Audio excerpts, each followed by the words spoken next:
I've got a creative project for you. Help rebuild the mainstream with indie music. Sounds like a contradiction, right? And why would anyone who's so cool as to love indie music want to have anything to do with the mainstream? Well, I'm just reflecting on the 90s when I programmed a radio station in Sacramento that outperformed a bunch of mainstream corporate stations. How'd we do it? With a bunch of indie music, local music, and the coolest music that the major labels were putting out at that time.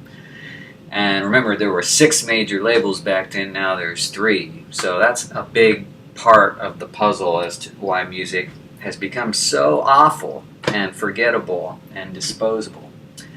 Now I know people in the mainstream are brainwashed to respond to that by saying, oh, you're just getting older. That's part of music business marketing when they're repeating that. You don't hear me criticize computers and say that, oh man, computers keep getting worse, man. Probably because they're not getting worse, they're getting better. But if they were getting worse, and you can't really generalize because Apple keeps getting better while HP and Dell are kind of floundering in 2012, but by comparison. And that's not just an opinion, you just look at the numbers, you look at the sales, and you'll see that they're disappointing, whereas Apple is soaring. So, and you don't hear me say things like, oh man, websites are getting worse, man. I wish it would go back to when, the beginning, when websites were so much better. I don't say that because websites are a million times better than they were in the 90s.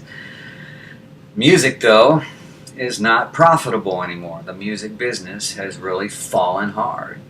People forget that, and music biz has this thing that they tell everyone, oh, it's because of piracy.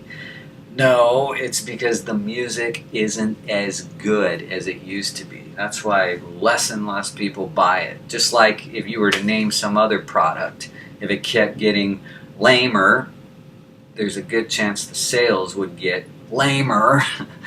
So there needs to be better variety in music, and there needs to be more imagination and more intellect, because a lot of it just sounds stupid and it turns off the people who have a brain.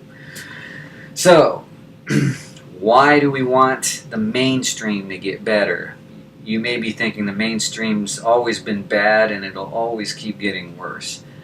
I don't believe that. I don't believe it was always terrible. I think before my time it was better than it is now. I didn't really start listening to music until the mid-70s, but I think the music of the 60s, especially the pop music, stands up pretty well after all these years. The reason the Beatles are so timeless is because every song sounded different. There was lots of variety in their music. There was also flashes of inspiration and intellect, and just lots of deeper creativity went into their music. Contrast that with all the songs today on the charts that kind of sound the same. They kind of all fit a cookie cutter mold. That's not because that's just how this generation thinks, because this generation buys less and less music. It's not the kids' fault. It's not the consumer's fault that this garbage ends up on the charts.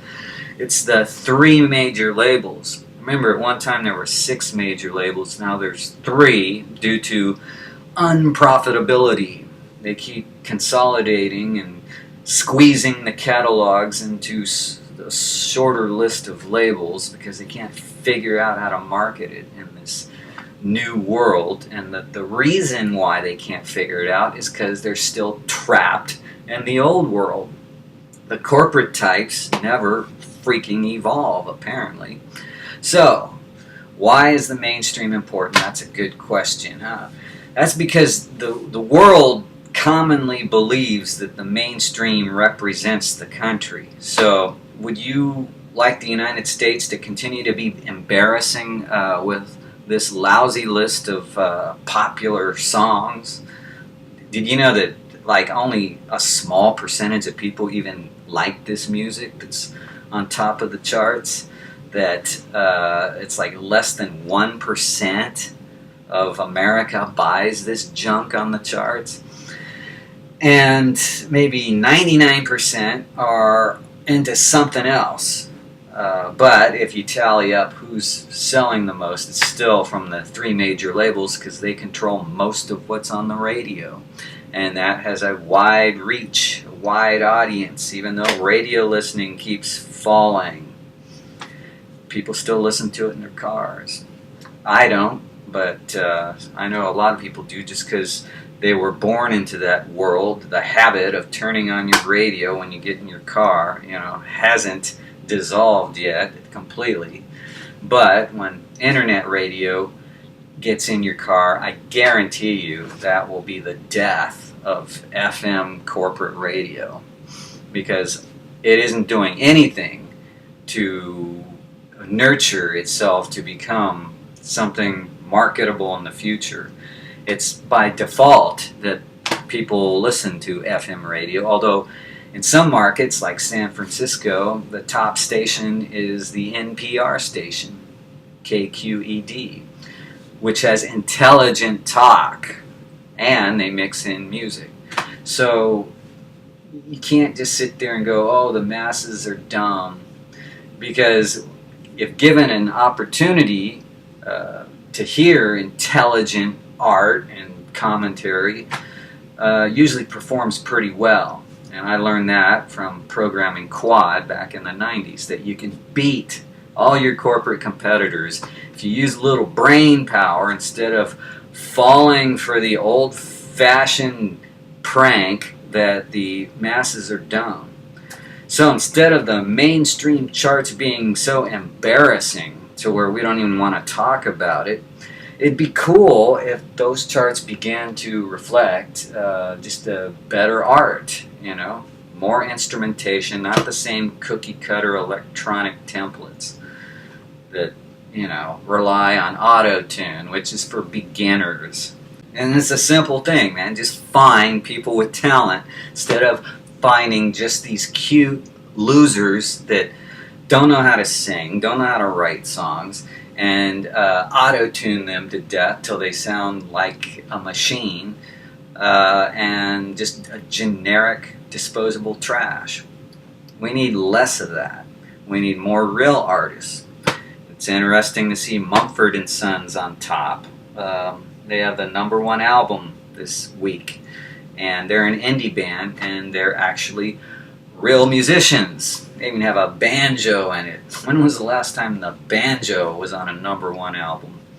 It's because people are looking for something different, that's why, and they have become refreshing.